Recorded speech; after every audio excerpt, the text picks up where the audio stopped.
Hello and welcome to Irish Football Fan TV. It's me, Gary Spain, joined by Gavin Dalton and Paul Tierney, and we're here to talk about the resumption of the League of Ireland. And after the long break, we've got a date. It's coming back on July 31st. What we know so far is the format has changed a bit, so there's only going to be 2 rounds of matches, including the games already played. So it's going to make it a tight season. Promotion and relegation is going to stay the same as it was, which has been highly controversial. So the bottom club in the Premier Division gets relegated. The First Division champions go up.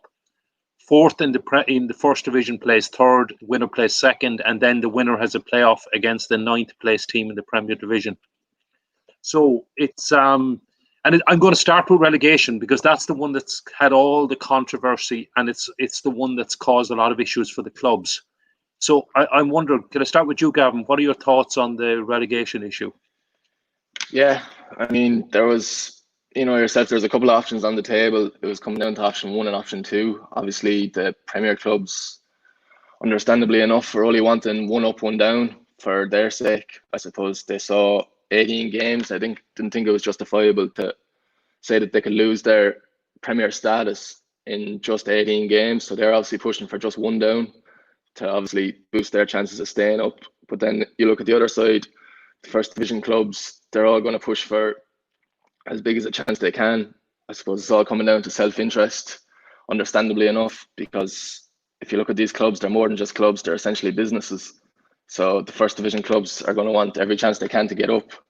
So that's why they're pushing for that. And look, is it fair? Is it fair that the First Division clubs somewhat dictated it? Some people, you saw Waterford general manager Jack Byrne coming out saying that the First Division clubs kind of dictated the Premier clubs, and that wasn't fair, which is understandable. So it is a funny one, but it is what it is, I suppose, for now. Paul, what are your thoughts on it? What do you think? Well, I'm happy that we have a date, first of all, and I'm happy that we don't have a league where there's just kind of dull, dead matches where some of the teams weren't really playing for anything. It'll be disappointing for some club, whoever does end up going down, and say if someone lost the playoff as well. But I think it had to be done for the integrity of the league. You can't have those dull matches, like teams just motoring along, finishing the season for nothing. It'll be unfortunate when someone does get relegated, and there'll be implications financially. But I think it had to be done. The right decision was taken. And I'm just wondering, Gavin, where do you see the relegation issue at the moment? I mean, if you look at the table, you've got Sligo Rovers, they're pointless after 5 games. Cork City made a poor start. They've got to be under threat. Finn Harps, they actually made a great start. I thought they did really well, but they're on 4 points. But is the break going to impact them? And the ones I'm looking at are the other team I think are in the mix are Waterford. Waterford are on 6 points, and I mean, I'll go on and talk about who I see will go into Europe, etc. So maybe this is unfair, but you just read about all the off-the-field issues at Waterford, and you think they don't have a manager. They've got to be in trouble as well, even though they've got 2 wins already. Yeah, Waterford will be sweating a little bit, but apparently there's talks there's going to be a manager announced in the coming days. I think it was ex-Cork boss John Cotter. He'd been linked, but he's after shying away from the job apparently. But still, there's meant to be an announcement in the coming days apparently, but you don't know what to believe. But hopefully for the club, there is an announcement because there's too many quality players in that team for them to just sacrifice the season. So, but then at the same time, they still have players abroad apparently, the loan players. I think Lee Power was speaking to Sun Sport at the start of the week, and he said half his players are still in England. So there is some question marks hanging over Waterford, but hopefully if the manager is announced, they can build from there and maybe it can turn it around. Paul, I didn't actually mention Shelbourne in that, and partly they've made a great start and they seem to have done well in the break. Should I have? Or what do you think? What about the 4 I've mentioned? Well, I think the four you mentioned are right there. I seen Sligo myself against Bows before the lockdown, and they didn't look too great. Obviously, this is a chance to revamp the side and get going again, but they look quite poor, and I think they'll definitely be thereabouts. Probably even if they got the playoff spot, they'd probably be happy with that. In terms of Shells, I've seen them twice against Dundalk and against Pats. Obviously, they beat Pats 1-0 and were unlucky to lose to Dundalk after a poor first half. I think Shells will be solid enough, bringing in the players they brought in, Gary Deegan, Carl Shepherd.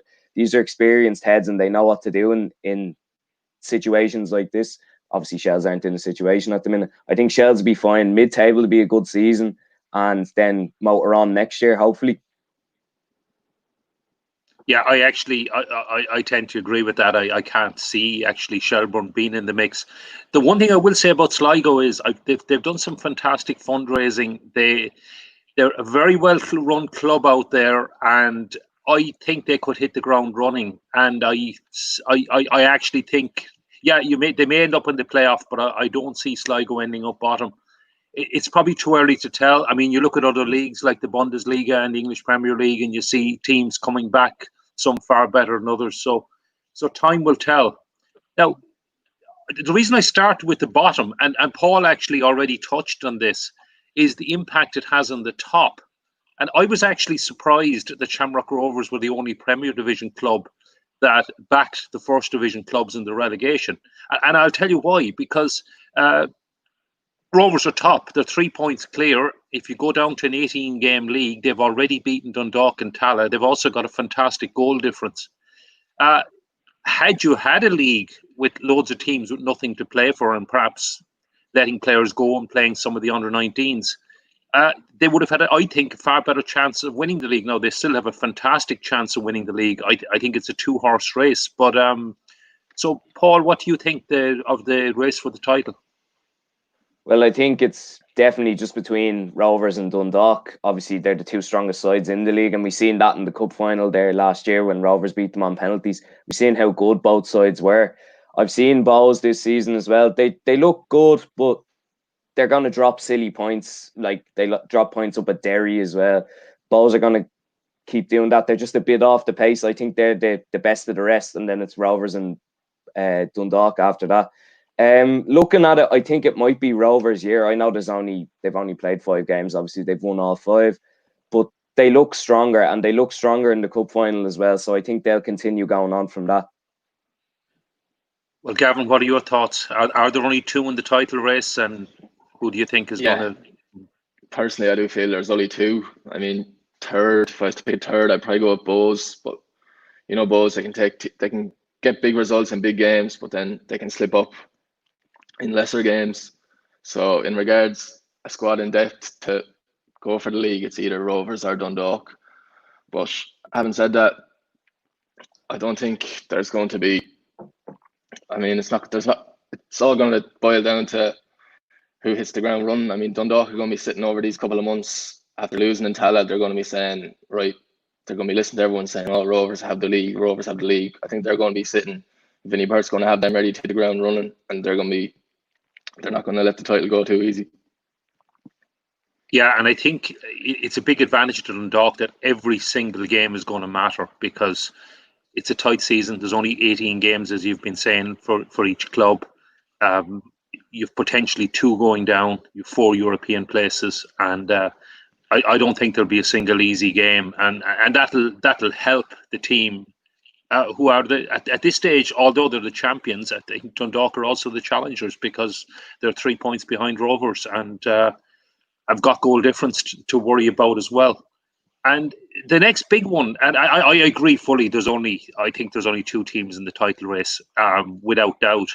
The battles for and they'll be 1 and 2, but the battle for the European places, Bows and Derry are the 2 that qualified last year. They're obviously going to be there or thereabouts.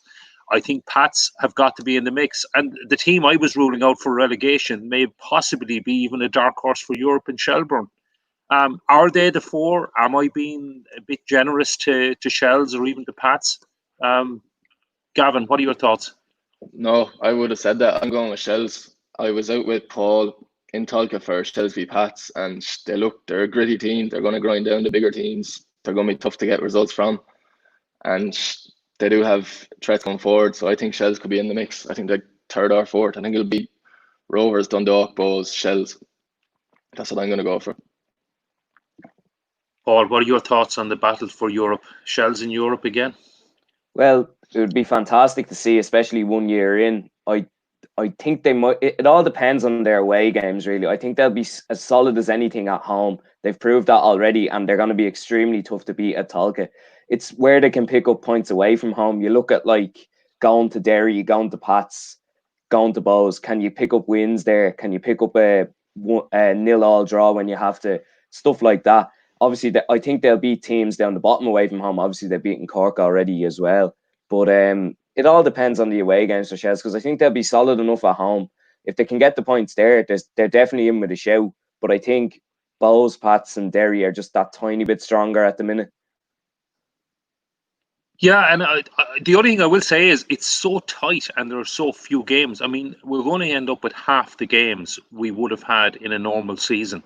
So instead of a 36-game season for each club, you've got 18 games.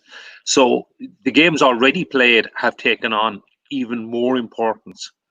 And so let's say Shells win over Pats. Those results matter more. And I mean, the difference between getting a point, as you say, in the return or winning, may be the difference between getting into Europe and not getting into Europe. And it's going to be a battle. And as I said, I think more or less every game is going to matter. And it's going to be a fascinating season. The other thing I would say is, what about the impact of the likes of Bows and Derry in particular playing in Europe this year, particularly if they get a run? If they were to get through a round or two, they don't have the squads of the Rovers or Dundalk, and if they're playing midweek, weekends, it's going to take a toll. And do you think that will have an effect on their hopes for Europe, Paul? Definitely. Obviously, having a small squad is tough. You see it in other leagues as well. The way they've been doing the fixtures at the minute, they're playing twice a week with a gap of 3 or 4 days, which is what's going to have to happen in the League of Ireland as well if we want to get this league finished on time. See, I don't think postponing games is going to be an option at the minute because of how it is.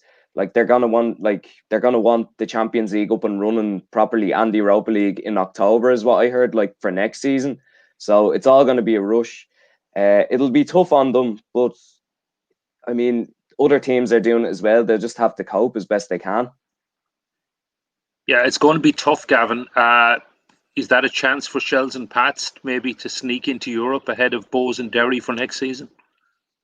Yeah, it's going to be hard for teams with lesser squads. It's going to be tough to juggle. It's essentially like a dual club will say, you're either going to have to focus on one or the other. Which one do you want more? So if you focus on the league, Europe is going to take the hit for that. So I think that is going to be the case with the lesser clubs, because we've seen they do not have the panels to juggle the two. So it could be an opportunity for other teams to sneak in. The other thing I would say about Europe is the games are down to one leg now, and I think it's absolutely crucial to our clubs to try and get a home draw. I believe, I don't think it's been finally confirmed, but my understanding from UEFA is it is going to be a draw. So even though whether you're seeded or unseeded, you could end up home or away. And a home draw in Europe, a home game in Europe is absolutely massive. And so it'll be very interesting. And there is the potential there. And I would really hope that our clubs, it's a very good point that they may not take it seriously and they may decide, okay, we're in Europe, we'll get our €240,000, whatever it is, whatever it's going to be this year, we don't know. And maybe not so much focus on the European game and focus on the league games coming up after that. There is the other argument to say if we win one round in Europe, we get another 240. If we win again, the money goes up and up. So there's potential, particularly if you get a decent draw or a winnable draw, to keep going and to focus on keep going in Europe rather than, let's say, focus on the league rather than Europe. So I would hope our clubs do focus on the European games. But a lot may depend on the draw. I mean, if you get a tough draw away to one of the crack Norwegian or Danish clubs with the seeding in the first round, they may decide it's going to be very difficult. Can I just add, Gary, as well? We're going to be on, unfortunately, our clubs are going to be on the back foot come Europe, because the preparation Pat Hooban was on. Remember, Pat Hooban was on a couple of weeks ago with Paul. He was saying they've been sitting at home watching the clubs they're going to be facing. They've been back training 6-7 weeks, and our lads haven't even got on the field yet. This is 2 weeks ago. So they're on the back foot already. I know they're back training and all now. They're going to have their games soon, but match fitness and games, you need a lot of games under your belt going into Europe. So fingers crossed, we're not too far behind the mark. Yeah, it's a good point, Gavin. And the advantages that we had, that summer football gives us in Europe, won't be in place, as you say, this year. What do you think, Paul? Is that going to impact on our European performances? Yeah, I think so. It'll, like, the fact that it's one leg is probably a bonus as well, because if the Irish clubs do get a home draw, then they have every chance. You see down the years the results the teams have got with home draws, or in the first leg, say if they play at home in the first leg, like Shells when they drew with Deportivo 0-0. Derry got 0-0 draw against Paris Saint-Germain as well a couple of years back. I mean, I couldn't see that happening now if they did play each other, but I mean, there's every chance. And if the clubs take it seriously enough, it's a one-off game. Anything can happen. Okay, well, I'm sure we'll come back to this in future shows, but best of luck to our 4 clubs in Europe, and really hope they'll do the league proud. Just come to the first division and just touch on this. It's definitely worked out very well for the first division clubs. They all wanted the status quo, which was that there's 3 teams three teams will make the playoffs, and then one of them eventually will play off with a Premier Division club, as well as the champions going up. How do you see the first division race, Gavin? I know it's very early to tell, only 3 matches played. Yeah, it is pretty early, but it's going to be, as you said, with the Premier Division, every point's going to count. So is the case with the first division as well, and they're going to be delighted. They've got a lot to play for. If it was the case, it was 1 up, 1 down, you could have an early runaway. Say Cabo could run away at the start. The rest of the clubs, what are they playing for if they can't catch them? Now they've got a hell of a lot to play for. There's a couple of places up for grabs, so it's going to make for a very interesting first division. It's going to be extremely competitive. They've had a while to think about it and sit down. Now they're back training. It's going to be a very competitive race, and there's not going to be much between the top 4. What do you think, Paul? Are you keeping an eye on the first division race? I think you've been to a couple of games as well already. Yeah, I went out to see Cabinteely playing Shamrock Rovers 2 just before the lockdown, and they looked like they got a red card midway through the second half, and they actually looked stronger after the red card, which was surprising. I think Cabinteely will probably get the playoffs now, which I was surprised about. I tipped them to finish just outside it before it all started. Obviously, they got there last year as well. They're looking strong, and with Pat Devlin as the manager, they have every chance. You've got Drogheda and Longford, who are probably the 2 favourites at the start. They'll want to be keeping pace with Cabinteely as well up there. I think Drogheda might end up pipping Cabinteely and Longford for the title. I think they're the strongest squad and the strongest team in that league. And then you've got the likes of Bray, Cove Ramblers, who are thereabouts. Bray'd be looking for promotion, as they generally are. And then it's a tough one to call in the first division, but it's good that it's going to be competitive anyway. There's a lot to play for in that division. Yeah, I mean, even a late run could get you 4th, and it's an 18-team league, just to string a few wins together, and who knows then once you make it into the playoffs. The team, as I said, it's too early to tell. And Galway, I think, have only played 2 games, but they haven't managed to win yet. They're a team I thought might be in it. Longford, looking at the results, have probably been the other standout compared to Cabinteely. They've only played twice as well, I think, but they've got a couple of wins. So Bray, Cove, who knows? And a lot will depend on how these clubs come back after the break and how it's going to impact on them. But yeah, you could have a very interesting first division race for the title and for the playoffs. Just can I also come on to talk about thing that's going to affect us as football fans, and when are we going to get back to watching games? I know the government regulations as of July 20th, which is before our league starts, allow for 500 people mass gatherings at outdoor events, and that obviously includes a football match. Now, I'm assuming that does include the players and match officials and stewards, etc. the league, the FAI had initially said the league is going to come back behind closed doors and with no schedule to when fans are going to be allowed in. I'm just wondering, what are your thoughts? Is it a case for the clubs that 500 fans are not? Is it even 500 fans? I don't know. Does it go down to 350, 400? Is it worth their while, or are we waiting for the government to increase the limits? Paul, what are your thoughts? Well, I think if you look at other countries as well, Denmark and Poland, I've seen they've started to integrate fans into kind of small sections in their own groups, which I think could be done here. Even if you can have 500 in the ground, you can bring 100, 200 fans in, just see how it works and see how it goes. I heard something about September as well. There can be gatherings of up to 5,000, which I mean would be fantastic. The only club that would affect would be Shamrock Rovers. And I think most weeks they'd be below 5,000 unless they were playing someone near the top, or Bows and like Dublin derbies. But like 5,000 in September, I mean, you could have full stadiums by then, which would be fantastic. But I think if you can bring in 500, you can kind of drip feed it, bring a couple of fans in, let them social distance, see how it goes, because it's a few is better than none.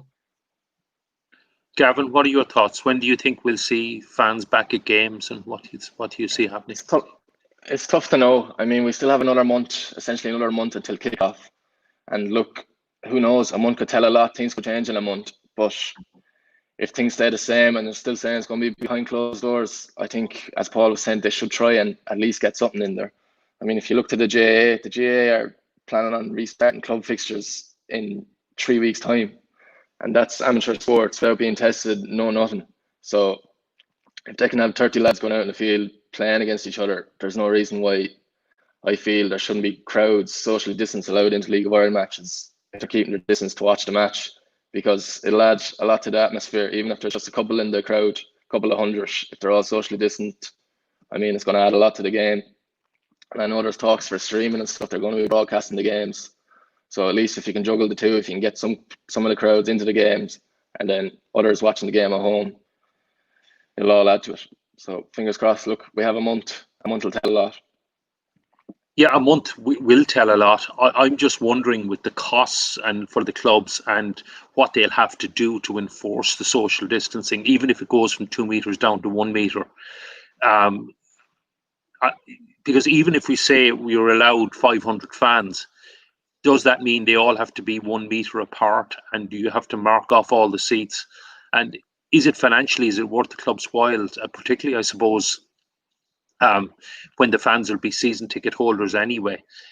Will the clubs actually do it for 500 fans? Will they wait till it goes to 5,000? And will the government regulations, I mean, they may change as well. And they may even change before the 31st of July. Nobody knows. I mean, I was looking at the regulations. I was told I couldn't get a haircut until the 20th of July. And then thankfully I was able to get one because it was badly needed. But the regulations came in and they were changed. So the hairdressers, barbers were able to open last Monday. So it can change, and maybe that 5,000 limit for September, if the virus levels stay low, may actually come back into July or into August. Nobody knows. I mean, the government medical experts are looking at it, but I've seen a report just even last night that we've the lowest case of the virus in Western Europe, and we're probably the last country in Western Europe to get our football back. And well, hopefully we'll have fans back pretty soon. Fingers crossed. Fingers crossed, yeah. Okay. And just the other thing you touched on, Gavin, is the streaming and the TV coverage. It's going to be crucial if fans can't go to games, that they can either watch them. Hopefully, we'll have lots of games on RT and on Air Sport. They have the rights. But if not, hopefully the clubs will at least stream them for the season ticket holders. Any thoughts, and anyone know what's going to happen, or thoughts on what the individual clubs or the FAI are going to do? I'm not 100% sure, but I've heard that there was talks of staggering the games from, maybe it's not all going to be all Friday nights. They're going to stagger the games in terms of broadcasting so they can show Say they might have a game on Thursday, a game on a Friday, a game on a Saturday to show, and that would be great because the whole League of Ireland would tune in if there's going to be a game on a Thursday, Friday, and a Saturday, and it's only going to promote the league. So we'll just have to wait and see. Paul, what are your thoughts? Do you think staggering the games are a good idea? Do you think we're going to have them all streamed? Will people pay for the streaming? I definitely think they will, because you see the clubs, they set up the Patreon pages as well, like showing old classic matches. For people who've already paid for it, they can just use that membership as maybe for the streaming off the club's website or something like that, if it did come to that. Personally, I think RTE have to get the finger out in terms of showing live games. Anyway, they don't show enough and they don't give it enough coverage. Air Sports do a lot, and I think they'll be keen to get more games on the television as well. But particularly RTE, they have to get the finger out. Okay. Yes, and we're all looking forward to hopefully having games back on our screens, and hopefully being able to attend games in the near future. I know, sure, I speak for all of us when I say we're all missing football desperately, and I'd love to go to a live game, and hopefully when it's safe that we can all do so. So what are your thoughts on this? Give us thoughts in the comments. You give us a like and a subscribe, and let us know when you think we'll have fans back at games. Who do you think is going to win the league? Is it Dundalk or Rovers? Are we wrong to write off the likes of Bohs, Derry, Pats? Who's going to be in Europe? Who's going to be relegated? Who's going to come up from the first division? There's going to be a lot of talking points over the next few weeks, and it's great to be back talking about football again, and hopefully going to live football soon. So thanks for watching, and give us a like and subscribe. Let us know your thoughts in the comments, and I'd like to thank Gavin and Paul for their help today and their comments. So let us know what you think.